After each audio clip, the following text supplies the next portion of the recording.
Nah, kalau kita perhatikan, di sini nilai X-nya itu kan bernilai negatif. Berarti kan ini dia bernilai negatif. Nah, sedangkan A itu, tadi nilainya apa nih A ini? Assalamualaikum warahmatullahi wabarakatuh. Halo semuanya, kembali lagi di Tanya Matematika.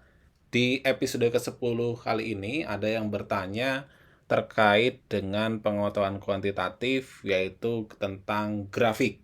Nah, bagaimana kita itu menentukan mana-mana sajakah yang benar gitu ya? Artinya kita harus bisa menganalisis nilai A, nilai B, dan juga nilai C-nya. Nah, kita ingat terlebih dahulu, fungsi ini misalkan dia memiliki persamaan Y sama dengan AX kuadrat ditambah dengan BX kemudian ditambah dengan C.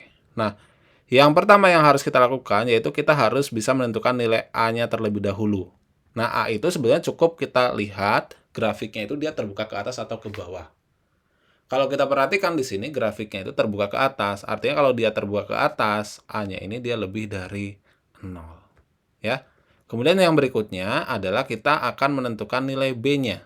Nah, kalau nilai B itu kita tentukan dari nilai X titik puncaknya. Nah, X titik puncak itu kan di sini nih. Nah, titik puncak X, XP gitu ya. Itu kan bisa ditentukan dengan cara min B dibagi dengan 2A. Nah, kalau kita perhatikan, di sini nilai X-nya itu kan bernilai negatif. Berarti kan ini dia bernilai negatif. Nah, sedangkan A itu, tadi nilainya apa nih A ini? Dia bernilai positif karena A lebih dari 0. Artinya, agar hasilnya ini bernilai negatif, maka B ini tentunya dia harus bernilai positif. Ya, karena ini kan udah negatif nih. Negatif ketemu positif jadinya adalah negatif.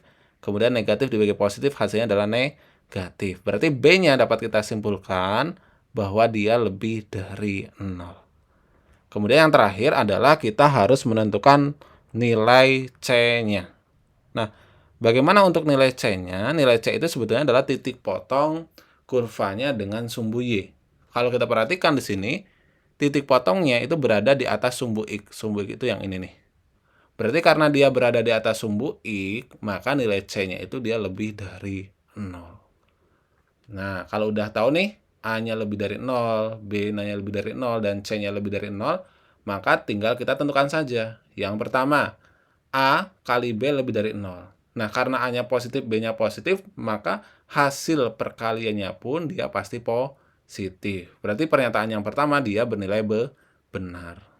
Kemudian pertanyaan kedua, B tambah C kurang dari 0, jelas ini salah. Karena B dan C itu sama-sama keduanya positif. Kemudian A dikurangi dengan C, dia kurang dari 0. Nah, kalau ini masih tidak dapat ditentukan, gitu ya. Karena kita nggak tahu A dan C-nya itu besaran siapa. Kemudian yang keempat, A plus B dia lebih dari 0. Nah, ini dia juga bernilai benar. Artinya, di sini kemungkinan jawabannya karena jawaban yang benar itu adalah 1 dan 4, maka kalau di sini option yang tersedia adalah hanya 4 yang benar. Maka yang D jawabannya. Oke, itulah video penjelasan terkait dengan grafik fungsi. Silakan jika ada pertanyaan lainnya bisa dituliskan di kolom komentar dan terima kasih.